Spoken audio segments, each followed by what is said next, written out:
मत छुओ मुझे। क्या हो गया तुम्हें बिजली?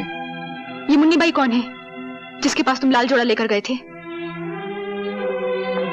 वो मुन्नी बाई जिसका तुम जिक्र कर रही हो, वहां मैं गया जरूर था, लेकिन अपनी मर्जी से नहीं, मजबूरी से। अपनी अय्याशी को मजबूरी का नाम ना दो। ये क्यों नहीं कहते कि तुम्हारा दिल मुझसे भर गया था, इसलिए तुम मुन्नी बाई के पास गए थे? ये झूठ है बिजली। मैंने प्यार किया तो सिर्फ तुमसे किया है। मेरी जिंदगी के हर पन्ने पर तुम्हारा नाम लिखा है। मैं जाता रहा हूं बिजली, धर्म की रस्सी से बंधा वहां जाता रहा हूं। एक बड़े घर की औरत जिसे मैं मां कहता हूं, उस मां का अपना बेटा मुन्नी बाई के प्यार में होशो हवास खो बैठा था। उसे बाजार से घर लाने के लिए मुझे मुन्नी बाई से प्यार का नाटक करना पड़ा। मैं ये कैसे मान लूं कि जो तुमने उसके साथ किया वो नाटक था, और जो मेरे साथ कर रहे हो वो नाटक नहीं है?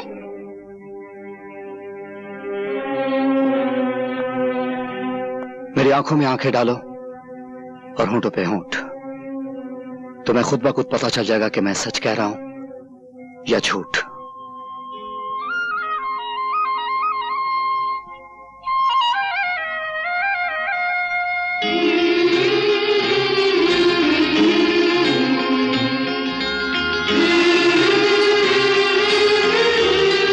वो झूठ था, ये सच है।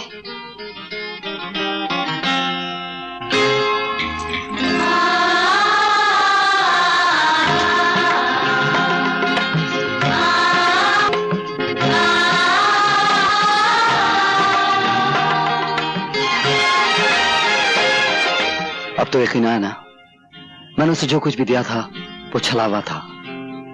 वो सुहाग की साड़ी, वो मांग का सिंदूर, वो लाल चूड़ियां।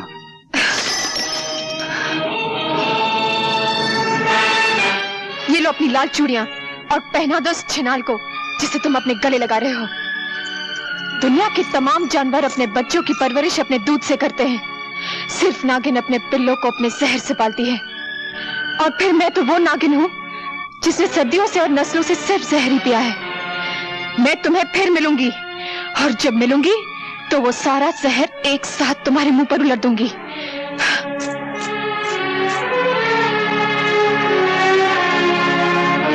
शक्ति सिंह। तुम? और यहाँ? हाँ शक्ति सिंह, तुम हमेशा चल के मेरे पास आया करते थे, लेकिन आज मैं खुद तुम्हारे पास आई हूं।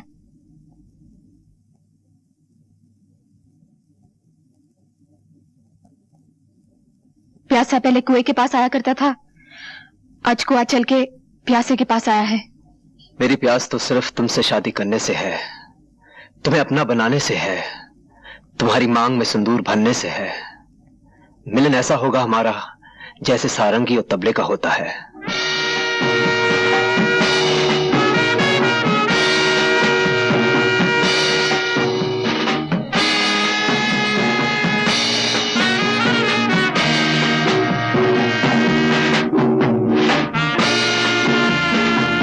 ये मिलन जरूर होगा शक्ति सिंह। मैं अपना हुस्न, अपनी जवानी, जो कुछ भी मेरे पास है, सब कुछ तुम्हारे कदमों में रख दूंगी। लेकिन इससे पहले तुम्हें मेरे लिए एक छोटा सा काम करना होगा। तुम काम बोलो मुन्नी बाई, तुम्हारे मुंह से जो बात निकलेगी पूरी की जाएगी। मैं चाहती हूँ एक बार, सिर्फ एक बार रवि को मेरे सामने खड़ा कर दो। उसके हाथ और उसके पांव पर इख्तियार तुम्हारे होंगे, लेकिन इसके जान पर हक सिर्फ मेरा होगा, सिर्फ मेरा। समझ लो मुन्नी बाई, तुम्हें तुम्हारा हक मिल गया।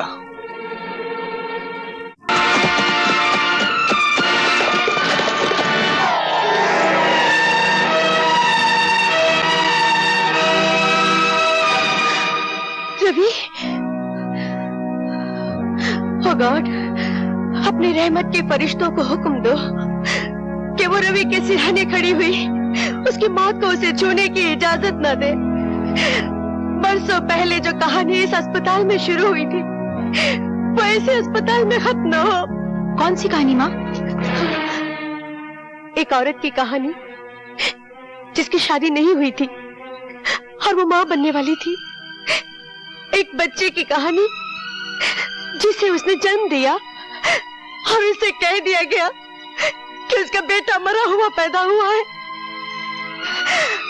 रवि वही बच्चा है जिसकी जिंदगी मैं आज अपने गॉड से मांग रही हूँ। मगर इसकी माँ कहाँ है? ठाकुर प्रेम सिंह की पत्नी सावित्री ही रवि की माँ है। किसकी मंगल कामना करने जा रही हैं आप? मैंने पूछा, किस पति की मंगल कामना करने जा रही हैं आप? कौन हो तुम? यहाँ किस लिए आई हो? हूँ तो एक कोठे वाली और नाम है मुन्नी बाई, लेकिन मैं भी आपकी तरह घरवाली बनना चाहती हूँ। इसीलिए आज करवा चौथ के दिन आपके दरवाजे पर 2 चुटकियां सिंदूर की मांगने आई हूँ। अपने पाँव में बंधे हुए घुंघरू को देखो और फिर मेरे मंदिर जैसे घर पर नजर करो जहाँ तुम इस वक्त खड़ी हो। आप भी अपने गले में पड़े हुए खानदानी 9 लखे हार को देखिए जो आपके बेटे राजेश ने एक दिन मेरे गले में डाला था, और फिर इस सुहाग के जोड़े पर नजर डालिए जो आपका दूसरा बेटा रवि खुद मेरे पास लेकर आया था।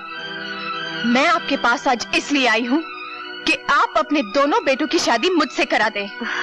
विश्वास रखिए, मैं उन दोनों की जिंदगी स्वर्ग बना दूंगी। चुप हो जाओ, शर्म नहीं आती तुम्हें ऐसी बातें करते हुए? मुझ जैसी बहू को 2 शादियां करने में शर्म कैसी, जब आप जैसी सास को शर्म नहीं आई एक शादी के बाद दूसरी शादी करते हुए? क्या बकवास कर रही हो? थोड़ा सा दिमाग पर जोर डालिए और याद कीजिए, एक विजय नाम का शूरवीर आपकी जिंदगी में आया था। ये झूठ है। तुमने और विजय ने चुपचाप शादी कर ली थी, क्या ये भी झूठ है? तुम्हारी एक औलाद भी हुई थी, क्या ये भी झूठ है? जिसे डॉक्टर और तुम्हारे बाप ने मरा हुआ करार दिया था, क्या ये भी झूठ है? क्या चाहिए तुम्हें? सबसे पहले मुझे ये खानदानी 9 लखा हार चाहिए जो अब भी आपके गले की शोभा बना हुआ है, और फिर वो तमाम जेवर चाहिए जो आपने अपने आने वाली बहुओं के लिए तिजोरी में बंद कर रखे हैं। खबरदार मुन्नी बाई, अगर इस हार को हाथ लगाने की कोशिश की तो तुम्हारे हाथ काट दूंगा। जिनके घर शीशे के होते हैं वो दूसरों के घरों पर पत्थर नहीं फेंकते ठाकुर साहब। अगर हाथ काटने ही है तो अपनी बीवी के काटिए जिसने आपकी नाक कटा रखी है, जिसने आपको धोखा दिया है। निकल जाओ यहाँ से।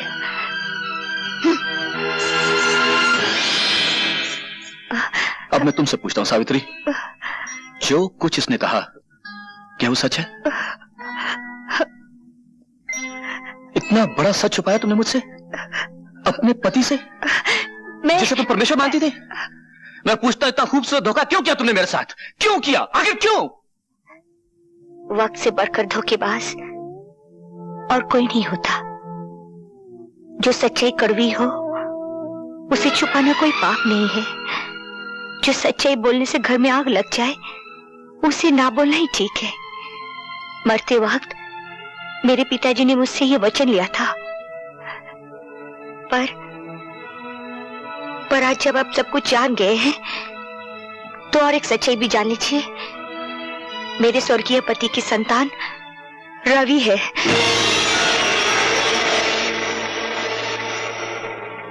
पर मैं आपके चरणों की सौगंध खाकर कहती हूँ, ये जानती हुई कि रवि मेरा बेटा है, मैंने उसे आज तक बेटा कहकर पुकारा नहीं।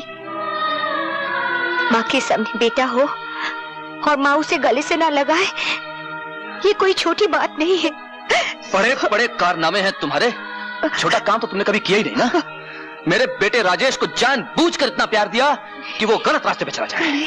ममता का नाटक करके जहर दिया तुमने उसे, और एक माँ होकर धीरे धीरे उसे गुनहगार बना दिया, और फिर अपने असली बेटे को एक देवता के रूप में मेरे सामने पेश कर दिया। ये सच नहीं है। मैं जिंदा नहीं छोड़ूंगा तुम्हें।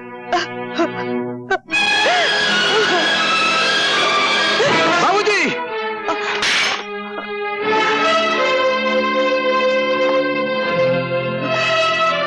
उठो मां।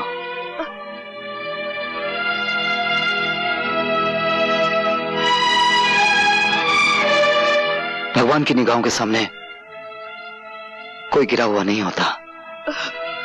बाबूजी, पहाड़ से फेंका हुआ आदमी शायद बच जाए, लेकिन नजरों से गिरा हुआ आदमी कभी नहीं बचता। और आज आप मेरी नजरों से गिर गए। रवि, मैं इतना ऊंचा नहीं सुनता कि गिरे हुए आदमी की बात ना सुन सकूं। मेरी मां कितनी महान है, आपकी मर्यादा रखने के लिए इसने कितना बड़ा त्याग किया है। कोई मां अपने बच्चे से दूर नहीं रह सकती, लेकिन मेरी मां ने वो करके दिखाया है कि सारी नारी जाति को गर्व होना चाहिए। नीच कमीने मेरे ही टुकड़ों पर पलता और मुझसे जबान लड़ाता है। अगर तूने जलील औरत की हिफाजत करनी बाबूजी, अभी तक इस हाथ ने आपको बचाने की कोशिश की है, क्योंकि वो मेरा परम धर्म था। लेकिन मां पर अगर किसी ने हाथ उठाया तो यह हाथ मां के बेटे का फौलादी हाथ बन जाएगा, और मां की हिफाजत करना मेरा परम धर्म होगा। चलो मां। नहीं रवि, मैं इन्हें छोड़कर कहीं नहीं जाऊंगी। मैं इस घर में डोली में बैठ कर आई थी, अब तो इस घर से मेरी मिट्टी उठेगी। मेरे लिए तुम मिट्टी ही हो, जब चाह उठ जाओ। सुना मां, लेकिन मेरे रहते हुए उन लोगों की मिट्टी उठेगी जो तुम्हारी मिट्टी खराब करना चाहते हैं। चलो।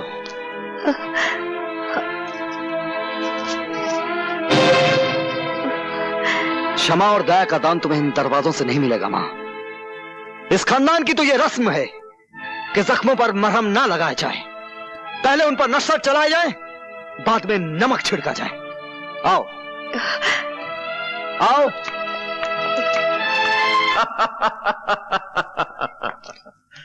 शाबाश मुन्नी भाई, शाबाश।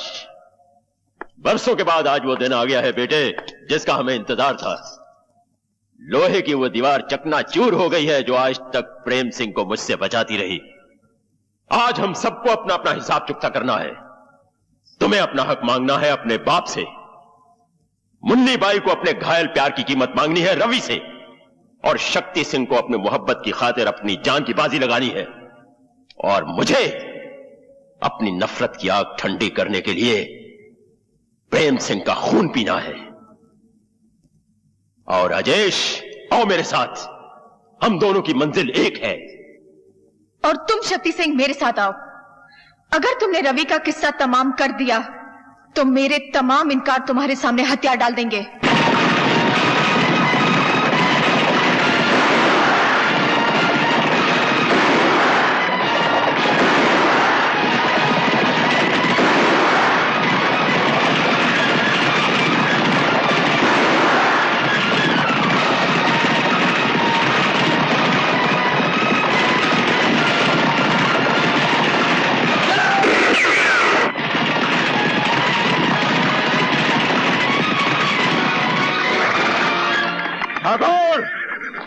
बाहर निकल और सामना कर अपनी मौत का, जिसने तुझे बरसों ढूंढा है और आज तेरे दरवाजे पर आ पहुंची है। ये क्यों नहीं कहता कि तू खुद मौत के दरवाजे पे आ गया है?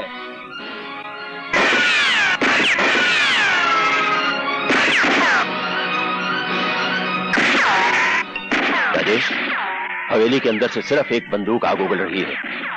तुम हवेली के चप्पे चप्पे से वाकिफ हो, हवेली का खुफिया रास्ता बताओ। रवि, आज फिर किसी जगह जुल्म की आंधी उठी होगी, किसी सुहागन का सिंदूर खतरे में पड़ गया होगा। बेटा, तू जल्दी जा, जल्दी जा।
पानी।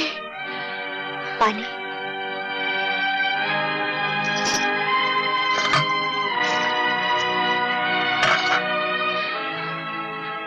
पानी। उठो बेटी,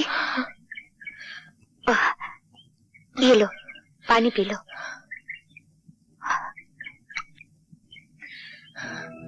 आपने मुझे बेटी कहा?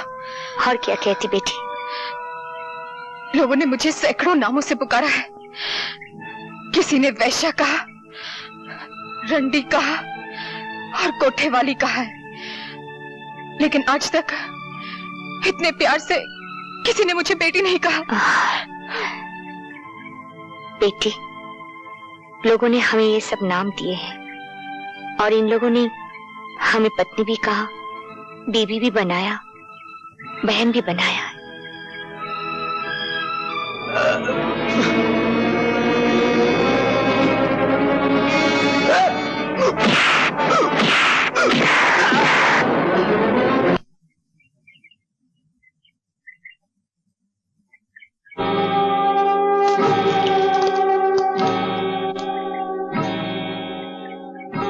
ठाकुर,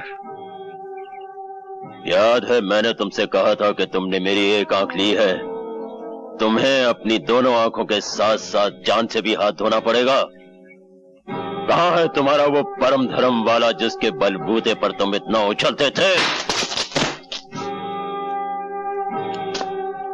इंतकाम की जो भट्टी मैंने अपने सीने में परसों से तपाई रखी है, मैं चाहता तो था कि उसके अंगारे अपने हाथों से तुम्हारे बाप के मुंह पर उड़ेल दूं।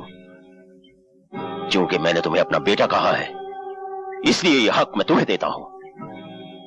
ये लो पिस्तौल और उतार दो सारी की सारी गोलियां अपने बाप के सीने में, जिसने तुम्हें जायदाद नहीं दी, दौलत नहीं दी, बाप का प्यार नहीं दिया, दी है तो सिर्फ मुंह भरकर गालियां और जमाने भर की ठोकरें।